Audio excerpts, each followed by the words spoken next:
Vamos a conversar sobre el tema de trastornos hipertensivos del embarazo. Los trastornos hipertensivos del embarazo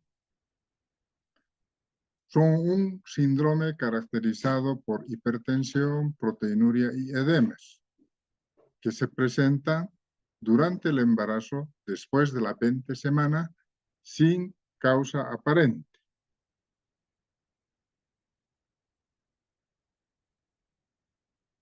La preeclampsia es una enfermedad hipertensiva específica del embarazo con compromiso multisistémico. Se presenta después de la 20 semana de gestación, más cerca del término y se puede superponer a otros trastornos hipertensivos o hipertensivos del embarazo. A través del tiempo se han dado muchas denominaciones. La más común, la más utilizada ha sido la de toxemia del embarazo, toxemia gravídica. Esta denominación aparece desde la época de Morisot y se sigue manteniendo hasta estos días. Los europeos han utilizado el término de gestosis del embarazo, edemonecrosis. Los norteamericanos lo sistematizan como hipertensión, edema, proteinuria. En la actualidad existe un consenso de designar como trastornos hipertensivos del embarazo.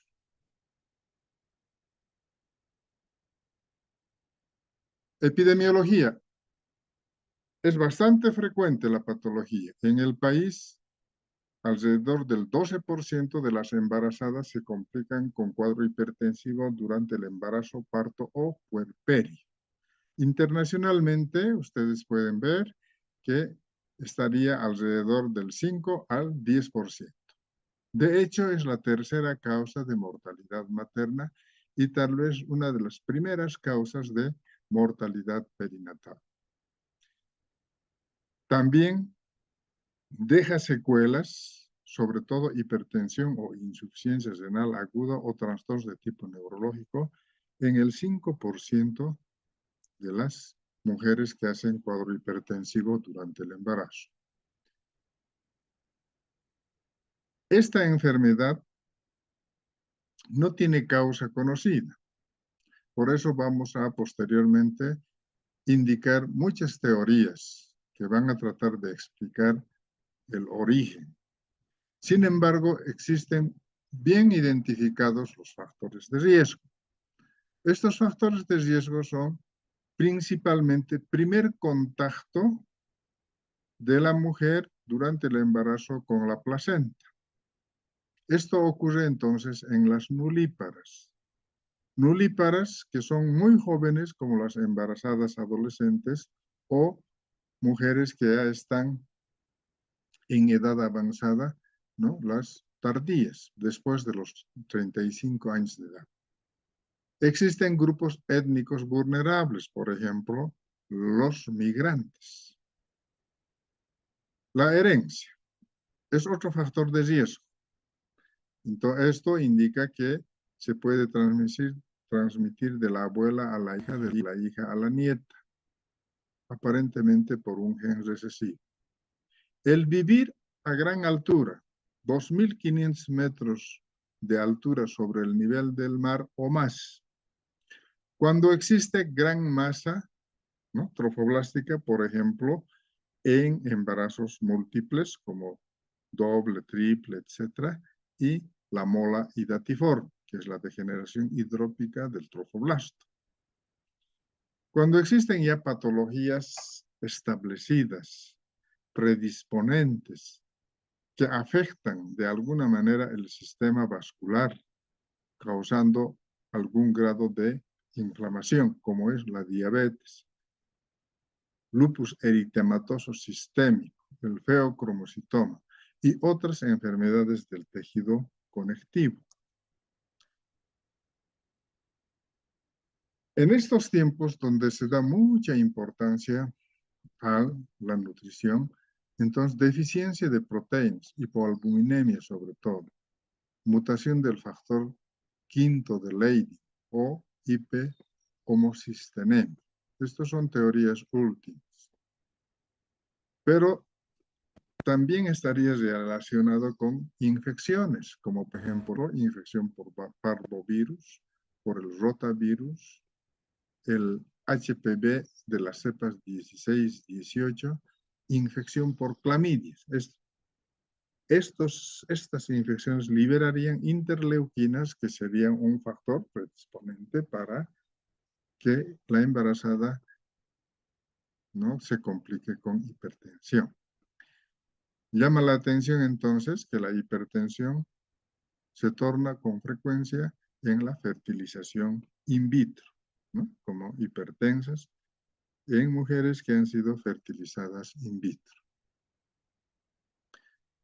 Clasificación de los síndromes hipertensivos del embarazo. Existen muchas clasificaciones. La más aceptada era la de Haggis por el año 1978, que eso iba modificándose cada vez y se hablaba siempre clasificación de Haggis modificada. Ahora existe un consenso, sobre todo en la práctica clínica, que toda hipertensión que se presenta después de la 20 semana durante el embarazo es considerado como preeclampsia. Ahora, ¿cuándo se considera hipertensión? Los norteamericanos arbitrariamente establecieron hipertensión cuando la presión alcanzaba 140 milímetros de mercurio, sistólicas 140, diastólica 90, 140-90, artificiosamente, después de la 20 semana. Ahora, esta preeclampsia la vamos a clasificar en preeclampsia sin datos de severidad y preeclampsia con datos de severidad. ¿No? Entonces, preeclampsia leve, preeclampsia severa. Preeclampsia leve sin datos de severidad se conoce actualmente. Preeclampsia leve sin datos de severidad, preeclampsia severa es la preeclampsia con datos de severidad. Vamos a ver luego cuáles son esos datos de severidad. De hecho, la preeclampsia leve sería asintomática. En cambio, la preeclampsia con datos de severidad tendrían signos claros de espasmo vascular como cefalea, trastornos visuales, trastornos auditivos, epigastralgia, insuficiencia renal, abrupto placentario y trastornos psicológicos, aprensión, irritabilidad, amnesia, etc.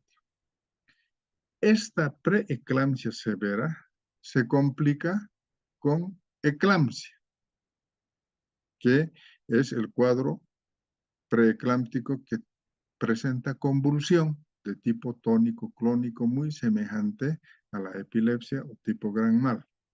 Y se complica con alteraciones en la coagulación que conocemos como síndrome de HELP, donde se presenta hemólisis, las enzimas hepáticas se alteran, aumentando en su concentración y las plaquetas disminuyen, plaquetopenia. Ahora, esta es la clasificación que estamos manejando en las salas. Y otro gran capítulo, digamos, son la hipertensión crónica, que puede ser de causa conocida o no, es aquella embarazada o aquella mujer que tiene hipertensión conocida de cualquier origen. Esta mujer puede embarazarse y entonces tiene dos vertientes. Permanece como tal, entonces decimos hipertensión crónica sin toxemia sobreañadida, o incrementa tanto la presión como la presencia de albuminuria y se convierte entonces en hipertensión crónica con signos de toxemia sobreañadida. Entonces, esta hipertensión no importa que sea de causa conocida o de causa desconocida, tiene esas dos vertientes. Esto generalmente no maneja el ginecólogo obstetra. Estas mujeres tienen su médico, que puede ser cardiólogo, nefrólogo, médico internista, médico de familia, etc. Y cuando se embaraza, entonces coordina su manejo con el ginecólogo obstetra. Para que exista hipertensión durante el embarazo, necesariamente tiene que haber una exposición a las vellosidades coriales. Si no hay vellosidad corial, es decir, si no hay placenta, entonces no se va a producir hipertensión durante el embarazo. Es característica de la especie humana. Ninguna otra especie hace esta complicación de hipertensión durante sus embarazos. Tiene que haber factores condicionantes, predisposición genética en algunos casos. En otras circunstancias se desencadena porque hay abundante cantidad de vellosidades trofoblásticas, como en el embarazo múltiple o en la molaidatiforme. Puede existir una enfermedad vascular preexistente. Entonces, para determinar esto, por ejemplo, en mujeres sin ninguna alteración, en Norteamérica investigan y hacen biopsia renal de estas mujeres que no tienen ninguna alteración, sin embargo, hacen preeclampsia. Resultados que más o menos el 40% tenían patología vascular, ¿no?, preexistente. Entonces, no es tampoco sobre un terreno virgen que se presenta esta complicación.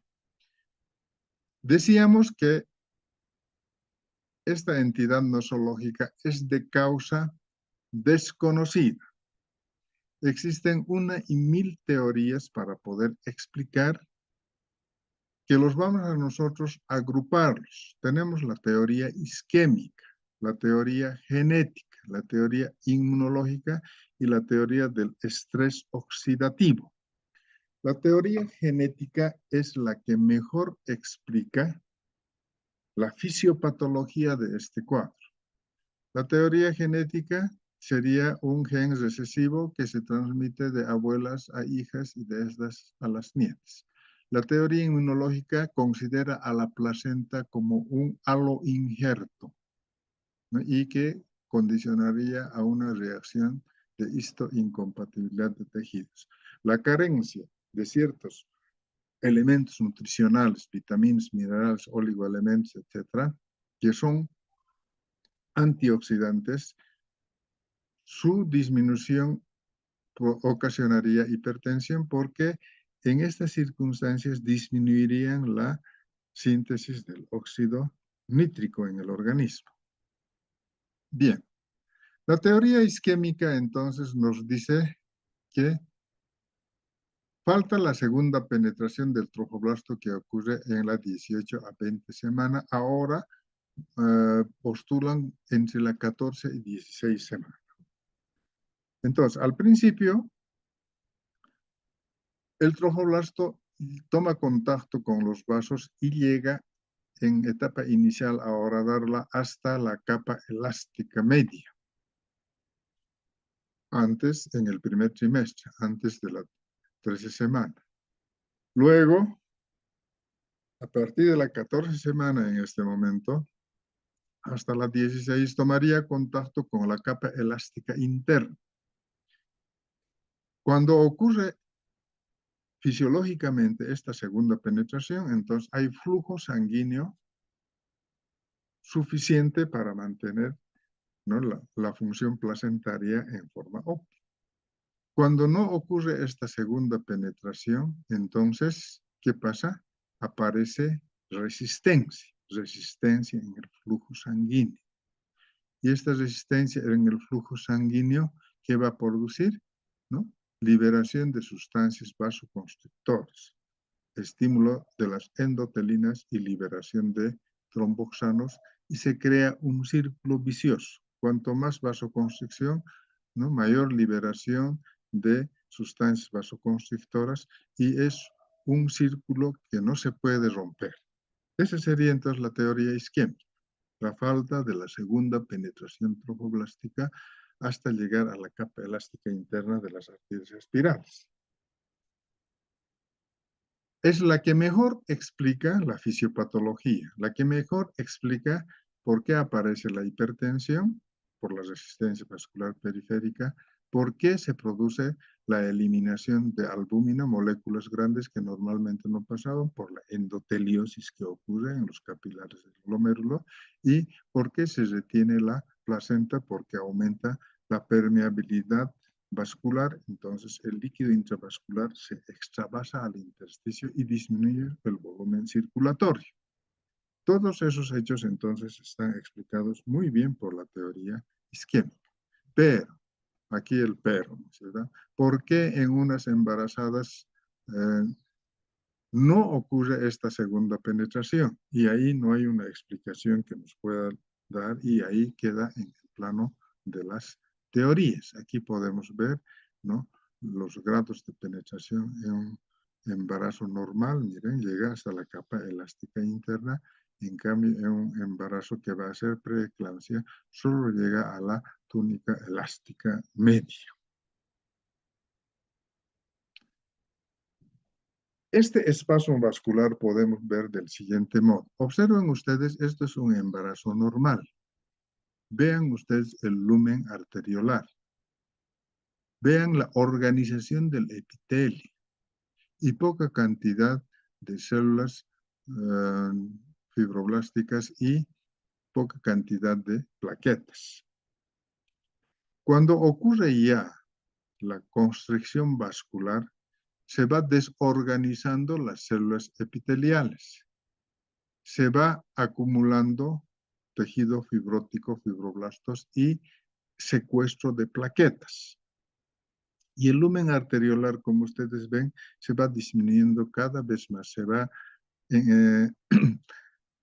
se va cerrando cada vez más. Y entonces esto ocurre que haya resistencia y haya disminución del flujo hacia los tejidos.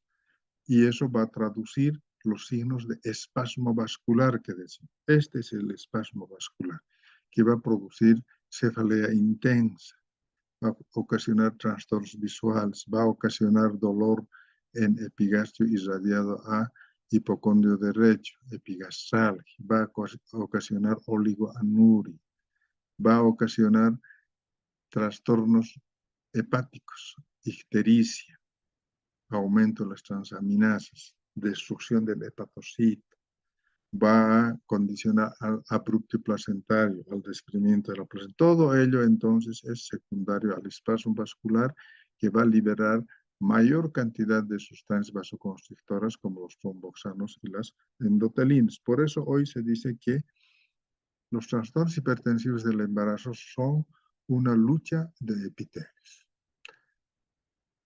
Aquí pueden ver entonces que en la teoría isquémica la disfunción endotelial vascular en la preeclampsia se relaciona con la pérdida del factor de crecimiento. Entonces existen marcadores en este momento que pueden predecir, como por ejemplo la disminución de este factor de crecimiento vascular, ¿no? O pueden elevarse las sustancias antiangiogénicas como la tirosina quinasa, ¿no?, o la endoglina. ¿No es verdad?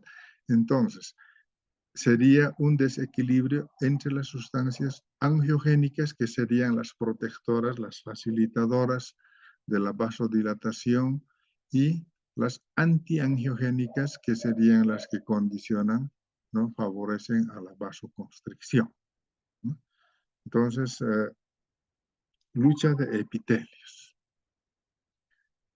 La disfunción del epitelio vascular es generalizada, es sistémica, sobre todo en la microcirculación, y entonces ocasiona daños en todos los órganos.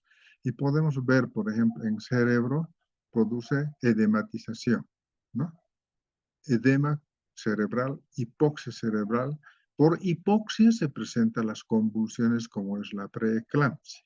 Ahora, existen alteraciones que son detectadas por la tomografía, ¿no? El síndrome de Press, ¿no?, que es una leucoplasia reversible posterior en el encéfalo, ¿no?, que si se presenta esto y nos induce a que inmediatamente debemos interrumpir el embarazo. De otro modo vamos a tener problemas neurológicos severos, como derrame cerebral, ¿no? Accidente vasculocerebral y a veces incompatibles con la vida. En el hígado va a ocurrir lesión a nivel del periportal, necrosis periportal, ¿no? Va a producirse distensión de la cápsula de Gleason por derrame subcapsular y puede romperse el hígado, ocasionar, ¿no?, rotura hepática. El hígado era considerado como el órgano de choque más importante. Es en el lugar donde se empezó de principio a identificar los trastornos endoteliales y se conoció como endoteliosis del capilar glomerular renal. Al principio se consideró incluso patognomónico de la hipertensión del embarazo. Posteriormente se vio que muchas patologías hipertensivas cursan con esta alteración. Como consecuencia de esta endoteliosis, el proceso inflamatorio, moléculas que normalmente no pasan, como la albúmina, empiezan a salir por la orina y eso es lo que llamamos la albuminuria o la proteinuria, que es uno de los signos del cuadro hipertensivo. Entonces, esta endoteliosis, proceso inflamatorio, se presenta en forma sistémica, por eso los norteamericanos ya nos dicen con afectación sistémica. Antes se localizaba como daño renal nada más, pero ahora se ve que el problema de los endotelios es a nivel generalizado en toda la economía humana. Entonces, para que exista hipertensión, para que exista isquemia, tiene que haber siempre alteraciones en la placenta. Esas alteraciones en la placenta disminuyen los flujos, ¿no? Aumentan la síntesis de las sustancias vasoconstrictoras como las endotelinas, activan el sistema hemostático, ocasionan trastornos de la coagulación, déficit de la concentración de prostaglandinas. Las prostaglandinas son vasodilatadoras, entonces están disminuidos y aparece el vasoespasmo, mayor compromiso de la circulación placentaria que afecta ya sistémicamente todo el organismo materno.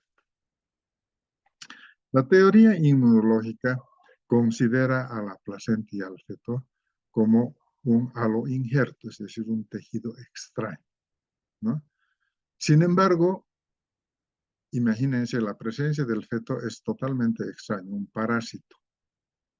Y la presencia de la placenta peor, porque además la placenta es funcionante y orada tejidos. Sin embargo, sería un órgano inmunológicamente privilegiado porque pese a todas esas características que inducen fácilmente a histoincompatibilidad, todavía tolera en un buen porcentaje, como estamos indicando, casi el 90% no tiene problemas de reacción de rechazo. Pero cuando existe histoincompatibilidad mayor, entonces existe la reacción de rechazo. Entonces se compara a la preeclampsia con la reacción de rechazo a trasplante de órganos. El más conocido en nuestro medio es el trasplante de riñones. Cuando hay trasplante de riñón, entonces si hay rechazo, efectivamente la persona que rechaza el trasplante presenta hipertensión, presenta albuminuria y presenta edemas. Entonces, cuando el embarazo se produce con un único coito, por ejemplo, no ha habido tiempo de desensibilizarse por la presencia del líquido seminal, entonces es más común. Cuando el sexo es diferente al de la madre, es decir, sexo masculino del feto, puede ser más histoincompatible. Cuando tiene grupos sanguíneos distintos, ¿no? Entonces, grupos étnicos muy disparejos, por ejemplo, podría ser un anglosajón con una nativa americana. Entonces, hay mayor histoincompatibilidad y puede haber mayor rechazo y mayor posibilidad de que presente hipertensión. La teoría genética, entonces, considera que hay un gen recesivo que podría transmitirse de las abuelas a las hijas, a las nietas. Esta teoría también es bien importante, ¿no? porque efectivamente se produce esta secuencia. Sheehan ha sido un investigador norteamericano que toda su vida se ha dedicado a hacer seguimiento y control de las pacientes con hipertensión, anatomopatólogo. Y él ha establecido sobre todo esto, de que cuando la abuela ha hecho hipertensión, la hija está en riesgo de hacer hipertensión.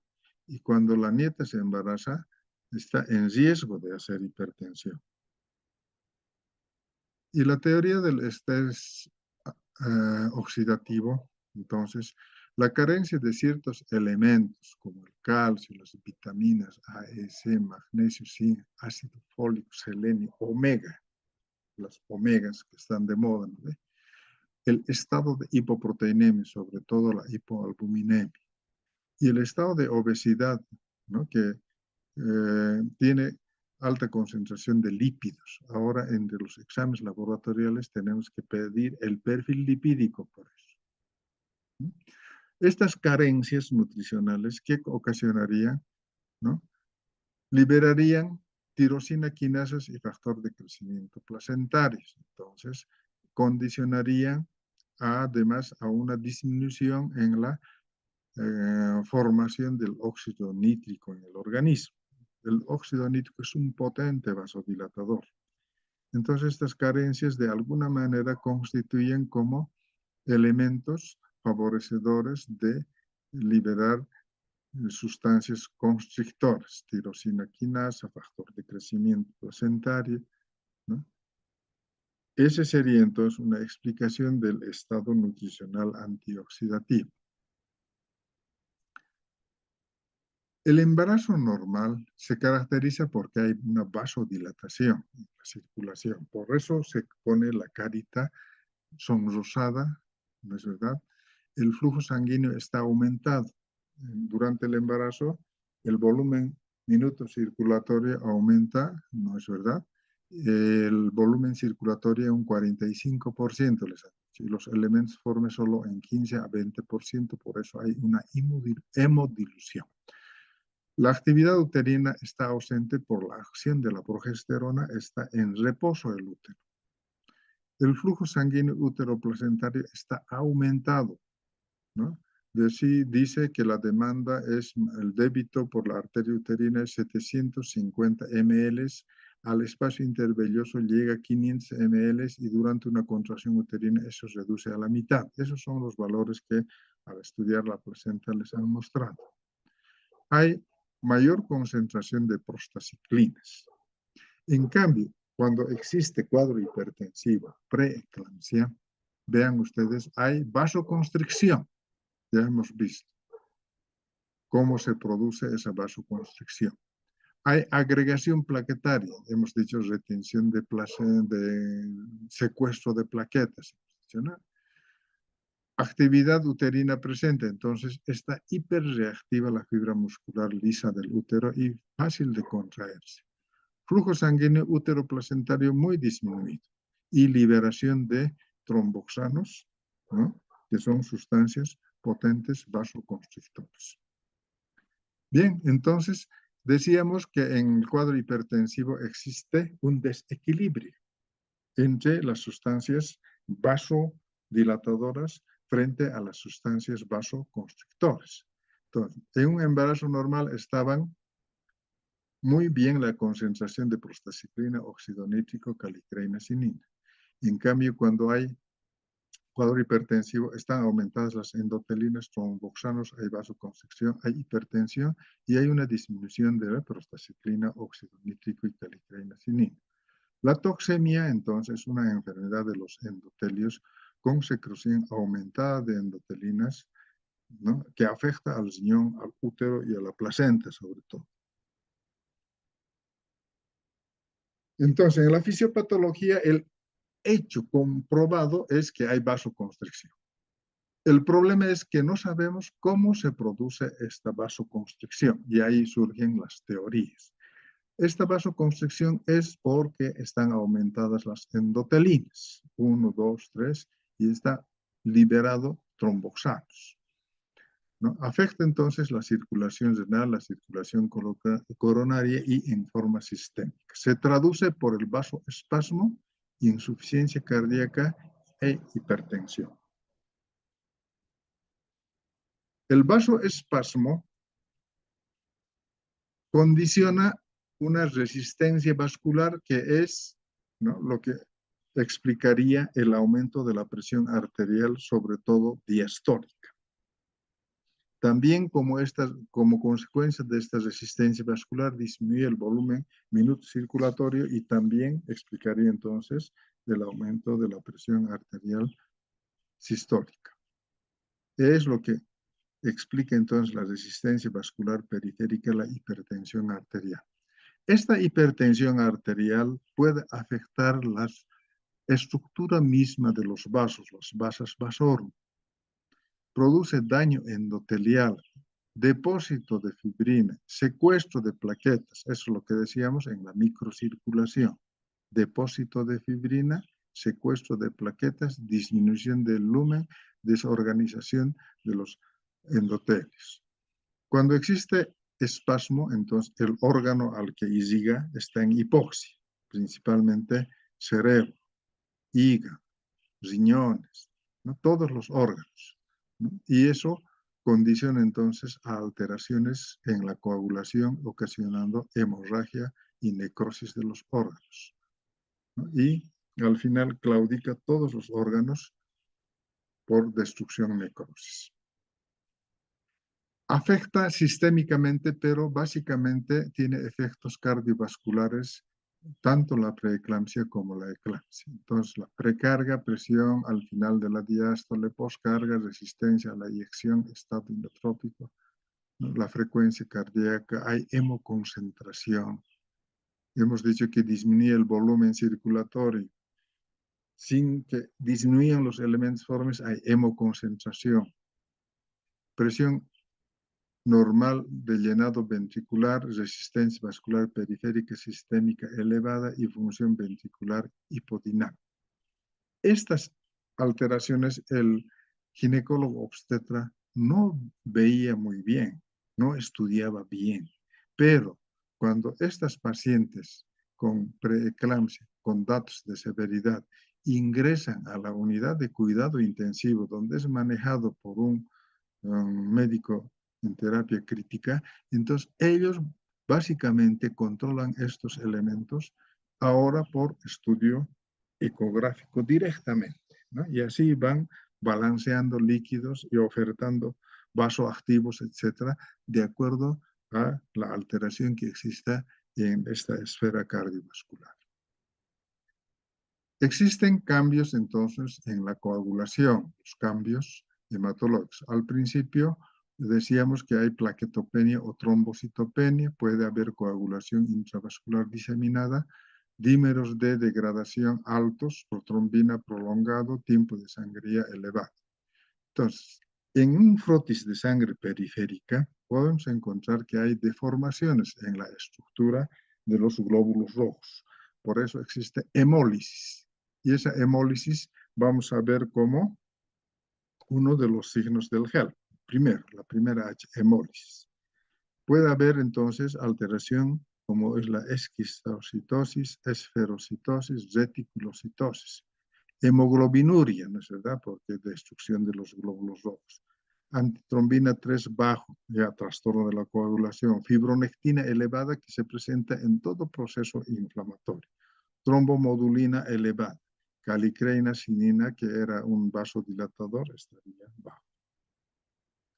Entonces, en el riñón, al principio decíamos que el riñón era el órgano que más se ha estudiado. Al principio aparecen como edematizados macroscópicamente, pero en los cortes microscópicos entonces encontramos cambios en los endotelios de los capilares glomerulares, ¿no? La endoteliosis del capilar glomerular. Entonces, como había ya disminución en el volumen circulatorio, el flujo plasmático hacia el riñón estaría disminuido. La filtración glomerular estaría disminuido. La reabsorción tubular aumentado. La concentración de ácido úrico Si es agudo, está aumentado. En los crónicos, no está, eso es un diagnóstico diferencial. En crónico estuviera normal. Creatinina ya nos traduciría si está alto, insuficiencia renal. Clínicamente se manifiesta como oliguria, oligoanuria, menos de 30 ml de orina por hora. Puede haber necrosis cortical renal. Los cambios hepáticos, hemos dicho, ¿no? Una necrosis periportal, por eso aparecen las transaminasas elevadas. Por debajo de la cápsula de Gleason se acumula líquido serohemático que causa distensión de la cápsula y ocasiona el dolor, ¿no? Que se conoce como epigastralgia, antes conocido como signo de Chaucier, ¿sí? Que puede condicionar a rotura hepática. Y estos trastornos enzimáticos por destrucción del hepatocito nos condiciona entonces, aparte del síndrome de HELP. HE, hemolis. LL son enzimas hepáticas elevadas y la P, plaquetopenia. ¿Cuáles son los criterios de diagnóstico del síndrome de HELP? Hemos dicho hemólisis, ¿no es verdad? Anormalidades en el flujo de la sangre periférica, en el que este se traduce por aumento de las bilirrubinas y aumento de la deshidrogenasa láctica, mayor a 600.000 unidades por litro. Las bilirrubinas total debe ser 1, ¿no es verdad? Aquí ya está 1.2 o más, dependiendo del grado de hemólisis. Las enzimas hepáticas elevadas, tanto la TGO como la deshidrogenasa, la transaminasa oxaloglutámico oxanopirúvica, los dos pues, están aumentados en concentraciones altas, aumento del DHL mayor a 600.000 unidades por litro. Plaquetopenia, 100.000 es lo que marca. Durante el embarazo las plaquetas se duplican, normalmente en el ser humano 180.000. Esto puede llegar a 250.000 a 300.000. Y en este cuadro hipertensivo las plaquetas se reducen. Menos de 100.000 se considera plaquetopenia. Y de acuerdo a este grado de plaquetopenia vamos a clasificarlo de acuerdo a la clasificación de Mississippi, ¿no es verdad? En grados. Grado 1, grado 2, grado 3, que lo vamos a ver seguro. Entonces, el HELP es por la lesión endotelial. El vasoespasmo, agregación plaquetaria, alteración de la cascada de coagulación, formación insuficiente formación de mallas de fibrina. Plaquetopenia, atrapamiento de plaquetas por destrucción del eritrocito, hemoglobina libre en el plasma, hemoglobinuria, insuficiencia renal aguda, que se traduce por coagulación intravascular diseminada, congestión hepática, transaminasas elevadas, puede haber hematoma subcapsular, puede haber rotura hepática. Eritrocitos son fragmentados, frágiles, hiperbilirrubinemia y el DHL mayor a 600.000 por litro. Entonces, todo esto es alteración en el HELP. El síndrome de HELP, entonces Weinstein en 1982, ¿no? Dice, hay hemólisis, hay elevación de las enzimas hepáticas. Las dos son conocidas como aspartato alaninotransferasos o nosotros todavía utilizamos el término de transaminasa oxaloglutámica, oxalopirúvica. Plaquetopenia, clasificación de Mississippi es lo que les habla. Cuando la plaquetopenia está entre 150.000 y 100.000 es grado 3. Normalmente nosotros en las clasificaciones vemos cuanto más severo es, el mayor grado le damos. Aquí es todo lo contrario. Leve es grado 3. Cuando está en 100.000 y 50.000 es intermedio la alteración, es grado 2. Y cuando está menos de 50.000 es grado 1. En estas circunstancias es muy complicado, está prácticamente en riesgo la vida de la madre. Incluso hacer la cesárea es muy complicado. El anestesiólogo ya no quiere dar anestesia conductiva, punción, raquidia o epidural, ya no quiere hacer, ¿no? Entonces, a veces con anestesia general, por ese problema tenemos que operar. Y va a haber trastorno de coagulación, ya requerimos el concurso del hematólogo. Este caso ya tiene que ser manejado en tercer nivel, ya no puede ser atendido en segundo nivel. hay que hacer diagnóstico diferencial porque nos confundimos mucho con el gel. ¿Con qué? Con problemas muy cotidianos como colecistitis, colelitias, por el dolor en epigastrio y radiohipocondrio derecho.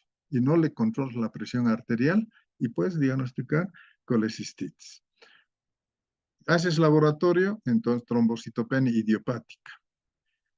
Puedes confundir con úlcera péptica, con pielonefritis, por lupus eritematoso sistémico, por hepatitis, por la ictericia que tiene, con glomerulonefritis, por las alteraciones renales que tiene, con hígado graso del embarazo, síndrome urémico, pancreatitis, púrpura, trombocitopénica, trombótica. Entonces, ¿ven? Pero si encuentras que está ictérica, le das laboratorio y hay transaminasas elevadas y plaquetas disminuidas y es un cuadro hipertensivo, entonces tienes que pensar primero en síndrome de HELLP, una complicación de la preeclampsia con datos de severidad. La encefalopatía hipertensiva se maneja también como un cuadro aparte entre el neurólogo y el obstetra. Entonces, en el cerebro hay sufusiones hemorrágicas, ¿no? Que se ven. Puede haber accidentes vasculocerebrales masivos. Ahora, es el síndrome de la encefalopatía posterior reversible, PRES, síndrome de PRES, ¿no? Es una entidad descrita por Hinchey en 1996 como manifestaciones neurológicas en grado variable asociados a edema cerebral en el hemisferio posterior, transitorio, visible en imágenes de TAC o resonancia magnética.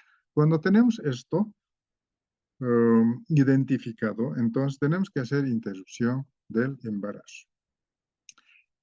Antes de que tengamos estudios de flujometría, estudios de tomografía, resonancia magnética, etcétera, era el estudio del fondo de ojo los que nos orientaba en el grado de espasmo vascular que existe. Entonces, aquí esto sería una circulación normal y esto sería una circulación, ¿no?, de una paciente con vasoespasmo. Entonces, el vasoespasmo se veía en la pupila, ¿no? El vasoespasmo se veía en la papila, ¿no?, mediante el examen de fondo de ojo. Entonces, hay diferentes alteraciones. Ya no conviene en este momento estar analizando a profundidad, porque antes analizamos a profundidad los hallazgos que existían en el examen de fondo de ojo. Pueden ocurrir grados de alteración desde una amaurosis por desprendimiento de retina hasta trastornos visuales, fotopsias, xanthopsias, cromopsias, visión borrosa, etcétera, etcétera, ¿no?, que son signos de espasmo vascular en la circulación de la retina sobre todo. La placenta es otro órgano que es afectado, ¿no? Por eso, al principio, se envejece la placenta rápidamente, ¿no? Hay infartos blancos, senescencia placentaria. La placenta es pequeña, planita. Cotiledones son poco perceptibles, está casi borrado. Fácilmente, entonces, llega a un desprendimiento prematuro de la placenta, normoinserta, y una degeneración macroscópica y microscópica de la placenta que ya no contrae y que eso se llama útero de Cuvier. Como ustedes ven, hay zonas así equimóticas, cianóticas y zonas exangües blanquecinas. Por eso dicen útero como tablero de ajedrez, útero tigroide, útero atigrado. Este útero no contrae porque ya todos sus elementos contráctiles están alterados y la hemorragia es profusa y lleva fácilmente a una coagulación intravascular diseminada y a una hemorragia sistémica, trastorno de coagulación sistémica, ¿no? Aquí es una pieza operatoria. Para controlar este cuadro, entonces se hace comúnmente la histerectomía y manejo con hematología del trastorno de coagulación. Repasando, entonces, el vasoespasmo es el hecho fisiopatológico que explica todo. Explica la hipertensión por resistencia periférica, ¿no? Explican los edemas por aumento de la permeabilidad, ¿no? Y explica la albuminuria por alteración del endotelio del capilar glomerular. ¿Correcto? Entonces, Por eso la teoría isquémica es la que mejor explica la fisiopatología de este cuadro. Ahora, hemos hablado mucho de los signos de espasmo vascular. Vamos a ir de arriba hacia abajo. En la cabeza, entonces, cefalea holocraneana intensa que no cede a los analgésicos corrientes. Trastornos visuales desde visión doble, diplopía, hasta la ceguera, amaurosis, pasando por xantopsis, cromopsis, fotopsis. Entonces, ¿qué te dice en términos vulgares? Estoy viendo doble, estoy viendo luces brillantes, estoy viendo moscas volando, estoy viendo amarillo. No veo nada, eso es lo que te dice. Trastornos auditivos, zumbidos, silbidos, mareos. Es como cuando subes al avión, ¿no? Tu cabeza tiende a estallar, así, ¿no? Entonces, zumbidos, silbidos, mareos. En la esfera digestiva, además de haber vómitos, ¿no? que pueden ser explosivos, como en un cuadro de hipertensión endocraniana, puede haber epigastralgia, que antes conocíamos como síndrome de Chaucer. Ahora todos los tratados van a decir epigastralgia, dolor en epigastrio irradiado, mejor dicho, en epigastrio irradiado a hipocondrio derecho, en barra, muy confundible con colecistitis aguda. Por eso hacíamos diagnóstico diferencial. Oliguria o anuria total, ¿no? Disminución del flujo renal, 30 ml, la mayoría de los autores consideran menor a 40, entonces 30, 20, 10 o ausencia total. La esfera neurológica está afectada porque hay excitación cortical, hay hiperreflexia, hay irritabilidad, hay ansiedad, aprehensión, amnesia lacunar. En la esfera cardiovascular ustedes vean que existe disnea, cianosis periférica, opresión precordial, puede haber Babinski positivo. Este es un cuadro donde te sintetizan más o menos la fisiopatología. Factores de riesgo, predisposición genética, fenitoína A, infecciones, clamidia, ¿no? Estrés oxidativo, no hay consumo adecuado de nutrientes, antioxidantes, y en la flujometría Doppler de la arteria uterina hay un Notch 2. Invasión trofoblástica defectuosa, decíamos, no llega a la capa elástica interna, disminución de la función placentaria, y esto te va a liberar entonces citoquinas inflamatorias, cambios vasculares metabólicos, isquemia placentaria, estrés oxidativo que va a agravar, ¿no es verdad?, esta situación. Luego, liberación de sustancias, disminución de las sustancias angiogénicas, ¿no es verdad?, y aumento de las sustancias antiangiogénicas, con disfunción endotelial, ¿no es verdad?, y las manifestaciones clínicas características de hipertensión, proteinuria o albuminuria y edemas. Esa es una síntesis de la fisiopatología de este cuadro. Entonces, estos marcadores químicos entran en este momento en importancia para controlar el primer trimestre del embarazo, para saber qué mujeres están en riesgo de hacer hipertensión, quiénes no. Entonces, los factores de crecimiento vascular, factor de crecimiento placentario son los angiogénicos. La tirosina, quinasa soluble, similar a la fibrina, y la endoglina son los antiangiogénicos. Esto entonces podemos medir sobre todo en aquellas embarazadas que tienen factores de riesgo para hacer hipertensión. En nuestro medio es muy difícil llegar a controlar estos marcadores, entonces si tenemos los antecedentes, los factores de riesgo presentes, es mejor iniciar ya las medidas preventivas, que van a ser básicamente la administración de ácido acetil salicílico, 150 miligramos día, a partir de la 13ª semana de gestación hasta más o menos 15 días antes de la interrupción del embarazo, sea por parto o por cesárea. Vamos a la segunda fase del tema, que es la interpretación clínica de la preeclampsia. Todo cuadro hipertensivo en el embarazo se cataloga como preeclampsia, primera premisa. Esta preeclampsia puede ser sin datos de severidad llamado leve o con datos de severidad llamado grave. Cuando la presión arterial alcanza 140-90 es hipertensa. Eso es establecido por la escuela norteamericana, que en este momento es absolutamente cuestionable, porque en nuestro medio hay mujeres que con 120-80 de presión presentan convulsión. Entonces ahí se sigue manteniendo la conceptualización de los europeos. Si conocemos la cifra tensional basal, por ejemplo, en nuestro medio hay una gran población que tiene 90-60 de presión arterial, normalmente. Si se embaraza y sube 30 milímetros de mercurio en la sistólica, llegaría entonces a 120.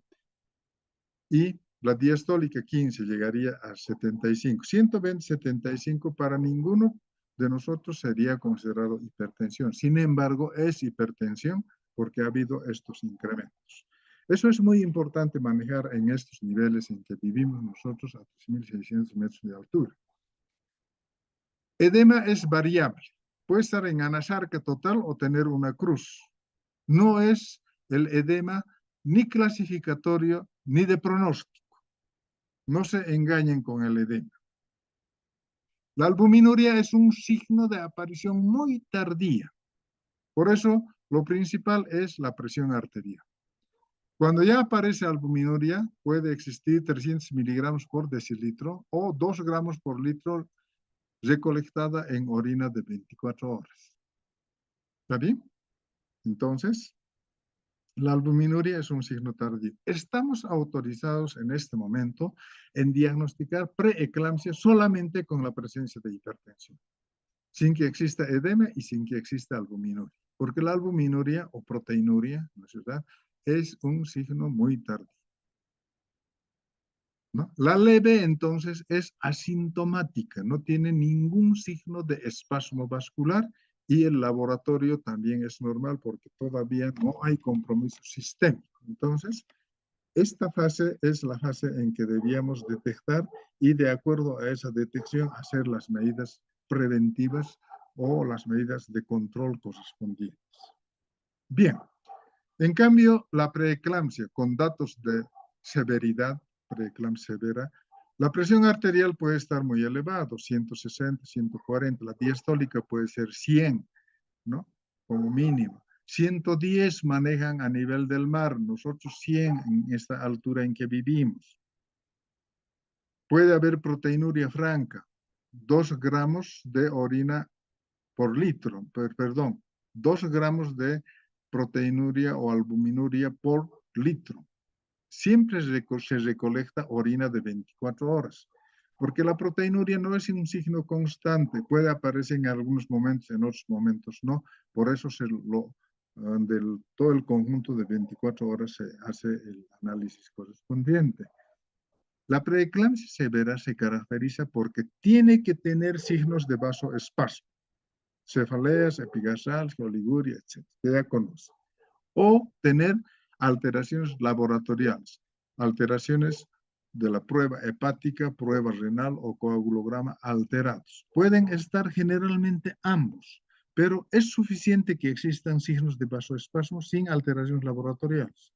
O lo contrario, no hay signos de espasmo vascular, pero hay alteraciones laboratoriales. Pero lo común es que ambos estén juntos, tanto signos clínicos como alteraciones laboratoriales. Cualquier estado hipertensivo de preeclampsia que presenta convulsión de tipo tónico clónico con pérdida de la conciencia, mordedura de la lengua, broncoaspiración, produce cardiorrespiratorio, apnea, sufrimiento fetal, puede llegar hasta el óbito fetal, es eclampsia. ¿Cuándo es eclampsia? Cuando presenta convulsión. Punto. Y su otra complicación es el síndrome de HELLP, ¿no es verdad? Que ya hemos analizado. La crisis hipertensiva. ¿Cuándo decimos crisis hipertensiva? Para nuestro medio, a este nivel de altura, cuando el diastólico es 100 milímetros de mercurio o más. Pero a nivel del mar manejan 110 milímetros de mercurio y recién consideran como una crisis hipertensiva. Una crisis hipertensiva se caracteriza porque tiene signos claros de espasmo vascular y encefalopatía hipertensiva. Si no bajamos la presión rápidamente, entonces va a dar accidente vasculocerebral con seguridad. Entonces tenemos que echar mano a antihipertensivos de acción inmediata. Nosotros tenemos entonces a la hidralazina, al labetalol. Cuando no tenemos esos dos elementos, entonces podemos echar mano a la nifedipina. 20 miligramos cada 30 minutos por 3 dosis. Si estamos en área rural, en condiciones críticas, entonces podemos utilizar nifedipina. Incluso se recomienda molerlo y hacerlo pasar por la sonda nasogástrica. Cuando hacemos el control prenatal, lo primero que nos llama la atención es aumento súbito y excesivo del peso, 800 o más gramos por semana. Normalmente debía aumentar entre 450 máximo 500 gramos por semana, pero aumenta 800 o más, 2 kilos a veces en una semana. Entonces, es el primer signo que está indicándonos retención de líquido. Después aparece incrementos de la presión arterial o directamente mensuramos 140-90 milímetros de mercurio o nosotros manejamos siempre el aumento de 30 milímetros de la sistólica, 15 milímetros de la diastólica. Albuminuria, signo inconstante, su presencia ya significa deterioro renal, ¿no? 300 miligramos por decilitro o 2 gramos por litro de orina en orina de 24 horas. Signos de vasoespasmo es muy tardío, demasiado tardío, ¿no? Entonces, siempre hacemos una interpretación global de la paciente. Tratamiento de la preeclampsia sin signos de severidad. Podemos internarla para control y monitoreo, para hacer todos los exámenes laboratoriales y estudios de bienestar fetal. La mantenemos en reposo en decúbito lateral izquierdo con dieta hiperproteica, le ofrecemos vitaminoterapia y hacemos laboratorio, ecografía, y en la ecografía hacemos perfil biofísico, flujometrías, ¿no? Estudio de bienestar fetal. Eso hacemos, para eso la hemos internado. Y vemos cómo evoluciona. Si evoluciona bien, entonces se la mandamos a su casa. Si está así como está, vemos y mantenemos en observación, en control directo, e incluso puede pasar a la preeclampsia con datos de severidad e interrumpimos el embarazo. En cambio, la preeclampsia severa con signos de espasmo vascular y alteraciones laboratoriales que han identificado, esto necesita siempre internación en un nivel de 3, ¿no? Que tenga obstetricia crítica en alto riesgo, va a recibir oxigenación, monitorización de signos vitales materno-fetales, podemos aplicarle ya sonda vesical para control de diuresis. Hacemos un equilibrio hidroelectrolítico ácido básico, echamos mano ya al sulfato de magnesio, 4 gramos de sulfato de magnesio diluidos en 200 ml de solución y le aplicamos en 15 a 20 minutos. Luego diluimos 10 gramos en 1000 ml de solución fisiológica y administramos a 1 gramo por hora. Eso es 33 gotas por minuto si hacemos el cálculo con la fórmula. Nifedipino, 20 miligramos cada 30 minutos previo control de presión arterial. Porque la nifedipina baja la presión arterial en los hipertensos. En las normotensas no modifica. Por eso es previo control de presión arterial. Hidralazina, 5 miligramos intravenoso inmediatamente y luego podemos repetir de acuerdo a evolución cada 2 horas, cada 4 horas. Labetalol, 20 miligramos intravenoso inmediatamente y luego según requerimiento. Entonces, vean ustedes, el sulfato de magnesio, esta es la presentación, es 10%, 1 gramo, 10 ml, ¿no? Propiedades del sulfato de magnesio. Su mecanismo de acción central es anticonvulsivante. Su mecanismo de acción periférico curarizante bloquea la placa motora posterior y produce miorelajación, vasodilatación. Control de cuando usamos sulfato de magnesio, siempre debemos controlar diuresis, debe haber diuresis. El reflejo osteotendinoso, el más fácil de controlar es el reflejo rotuliano, patelar, decimos, ¿no? La frecuencia respiratoria nunca debe ser menor a 16 respiraciones por minuto, porque el sulfato de magnesio paraliza el diafragma, entonces puede producir parálisis respiratorio, apnea. Si ocurriera este incidente que llamamos, ¿no?, intoxicación por magnesio, utilizamos su antagonista inmediatamente, que es el gluconato de calcio, en dosis de 1 gramo a 2 gramos por vía intravenosa, y con eso revertimos. Situaciones que ameritan interrupción inmediata del embarazo. Cuando la hipertensión persiste, no podemos controlar, es inmediatamente hay que interrumpir. Ahora se maneja la división de la preeclampsia temprana y tardía. La temprana es antes de la 34 semana y la tardía es después de la 34 semana. En embarazos de 34 o más semanas, apenas estabilizas y debes interrumpir el embarazo. No insistir en que presente esta hipertensión persistente, presencia de espasmo vascular, oligoanuria, edema, sigue ganando peso, hematocrito sigue elevado, aparecen complicaciones como HELLP, abrupto, sufrimiento fetal, es mayor de 34 semanas. Cuando es 34 semanas o más, estabilizas e interrumpes. Cuando es menor a 34 semanas, haces tratamiento médico conservador, adicionando corticoide para maduración pulmonar, transcurrido 48 horas, interrumpes. Entonces, el único tratamiento útil, válido para la preeclampsia o la eclampsia, es la interrupción del embarazo. Entonces, eso tienes que tener en mente muy claro.